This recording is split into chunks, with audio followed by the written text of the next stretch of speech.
출애굽기 33장 7절에서 11절.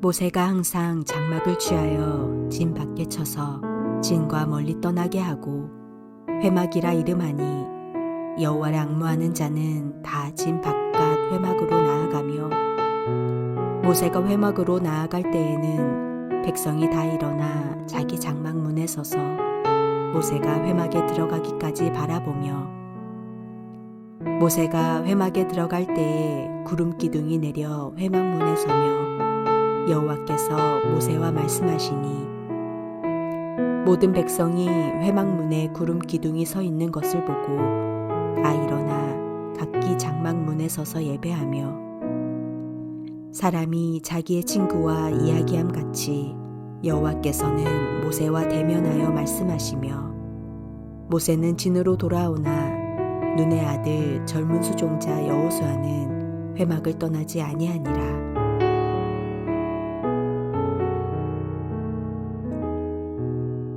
모세가 하나님의 계명을 받으러 시내산에 올라가 있는 동안 이스라엘 백성들은 금송아지를 만들어 놓고 그 앞에 제사를 드렸습니다.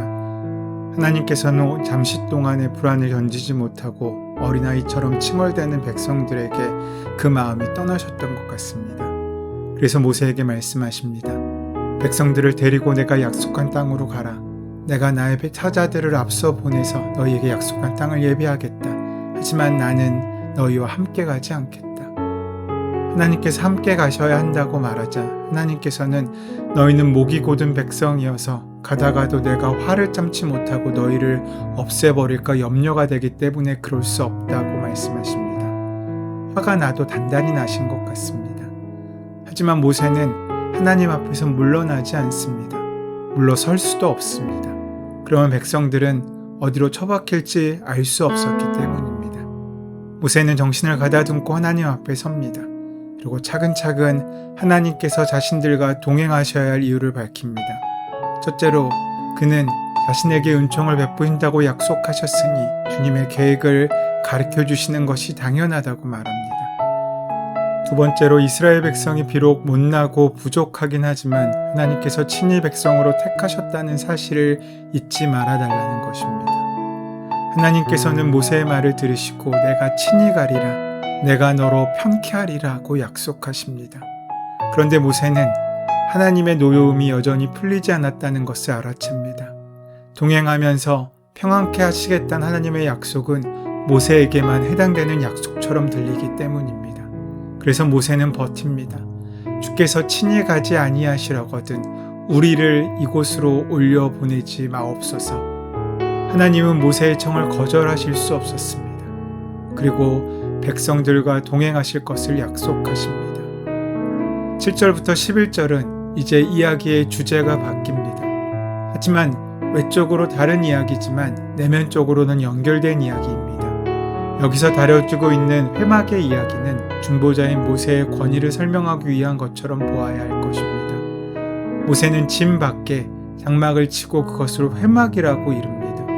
이것은 제사를 위해 구별될 성막과는 몇 가지 차이가 있어 보입니다.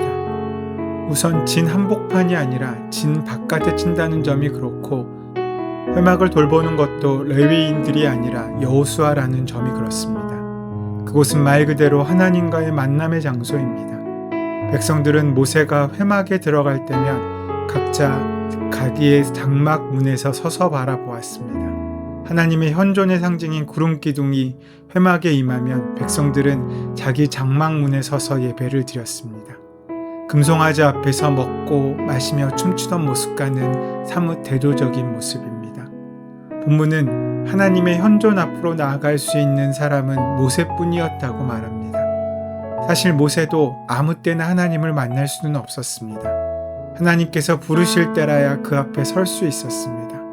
거룩함은 인간이 임의로 다룰 수 없는 일입니다. 하지만 하나님께서는 마치 사람이 자기 친구와 이야기함 같이 모세와 대면하여 말씀하셨습니다. 얼굴을 마주본다는 것은 깊은 친밀감을 일컫는 말입니다. 죄가 마주봄의 관계를 파괴하여 등돌림의 역사가 시작됩니다. 죄는 소외시키는 힘이 있습니다. 서로 마주보던 사람, 서로 따뜻한 시선을 함께 나누던 사람들이 그 시선을 외면하고 잃어버리고 등 돌리게 만드는 것이 죄입니다. 그런데 하나님과 모세의 친밀한 관계를 나타내는 이 규절은 동시에 모세의 중보기도가 응답될 것임을 암시하고 있습니다. 7절부터 11절까지의 이야기가 그냥 끼어든 이야기가 아님을 알 수 있습니다. 여기서 회막은 이스라엘 백성의 진 밖에 쳤기 때문에 진과 멀리 떨어진 것으로 묘사됩니다. 이것은 성막이 여호와가 이스라엘 백성 중에 거할 성소라고 언급되는 것과는 대조적입니다. 이 절들의 이야기는 중요한 줄거리에서 잠시 벗어나 있습니다. 그러면서 이 이야기는 이스라엘 백성이 언약을 깨뜨린 사건에 대한 하나님의 반응으로 말미암아 긴장감이 빚어졌으며 또한 그 긴장감은 이전에 묘사된 성소의 위치에 영향을 끼치게 되었다고 소개하고 있습니다. 그리고 여호와께서 회막의 구름 기둥으로 임재하시는 것과 관련하여 이 단락의 나머지 부분에서 이스라엘 백성에게 아직도 소망이 남아있다는 것이 암시됩니다. 또한 여호와 하나님과 모세 사이에 지속적으로 친밀한 관계가 이루어지고 있습니다. 곧 하나님께서는 모세와 대면하여 말씀하십니다.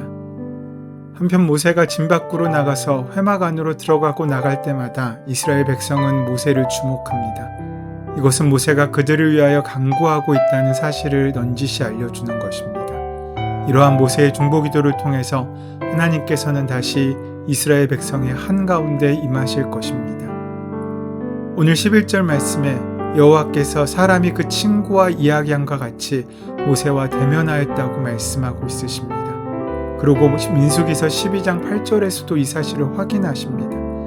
그렇다면 이 말씀들은 모세가 하나님을 직접 보았다는 것을 의미하는 것이겠습니까? 그렇진 않습니다. 모세는 회막에서 무슨 꿈이나 환상을 통해서 하나님을 본 것이 아니라 하나님의 임재하심을 나타내는 구름 기둥 속에서 하나님의 음성을 들은 것입니다. 하나님께서는 모세와 만나서 이야기하실 때 그의 얼굴을 완전히 드러내신 것이 아니라 그의 영광스러운 임재의 상징으로 자신을 나타내신 것입니다. 성경은 누구도 거룩하신 하나님을 직접 볼 수 없다고 가르치고 있습니다. 그렇다면 하나님의 모습을 어떻게 볼 수 있습니까? 요한복음 1장 18절에서는 본래 하나님을 본 사람이 없으되 아버지의 품속에 있는 독생자 하나님이 나타나셨으니라 라고 말씀하십니다. 이와 같이 하나님께서는 성육신하신 하나님이신 그의 아들을 통하여 자신의 얼굴을 보여주시고 그의 영광을 선포하십니다. 그러므로 우리는 그리스도를 통하여 믿음으로 하나님의 얼굴을 볼 수 있게 된 것입니다. 하나님께서 동행해 주시기를 간구한 모세의 모습을 본문에서는 하나님과 모세가 친구처럼 대면하여 이야기하였다고 표현하고 있습니다. 11절의 앞부분의 내용은 이렇습니다. 사람이 자기 친구와 이야기함 같이 여호와께서는 모세와 대면하여 말씀하시며, 친구는 사랑과 신뢰를 가지고 잘 대하는 사람, 서로를 잘 아는 사람을 의미합니다. 하나님께서는 사랑을 가지시고 모세에게 모든 계획을 말씀해 주셨습니다. 그리고 모세는 하나님을 향한 신뢰를 가지고 자신의 마음에 있는 모든 것을 아뢰었습니다. 참된 동반자와 같은 관계였습니다. 우리도 하나님께 친구처럼 기도하며 신뢰를 가지고 마음속의 소원을 모두 아뢰일 수 있어야 합니다. 날마다 하나님과 대화하며 하나님께 나아가는 그 발걸음이 우리에게도 필요하다는 것입니다. 모세는 하나님께 기도한 이후 진영 밖에 설치된 임시 회막에서 나와 진영으로 돌아갑니다. 하지만 여호수아는 여전히 회막에 남아 있습니다.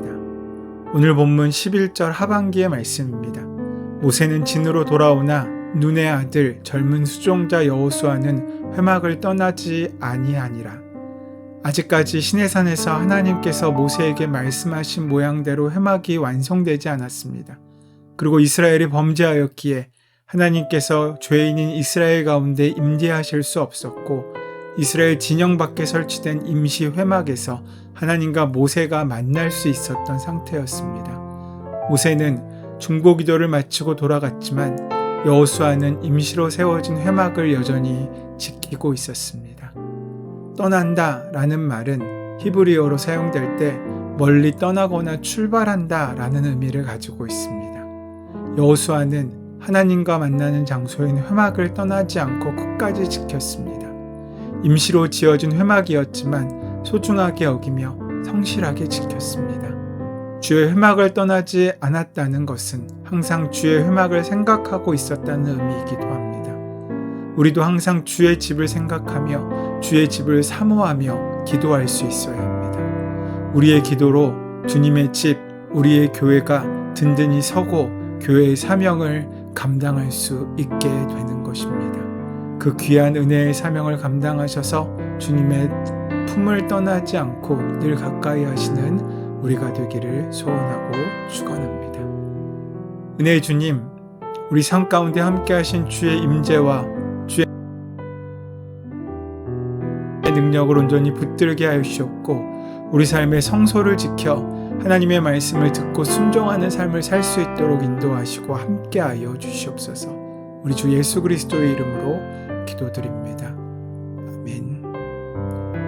이제 오늘 허락하신 말씀을 함께 깊이 묵상하심으로 오늘 나에게 주시는 말씀으로 만나시기 바랍니다. 우리의 삶의 모든 문제와 간구 하나님께 온전히 맡기시고 함께 기도하는 시간 가지도록 하겠습니다. 함께 기도합니다.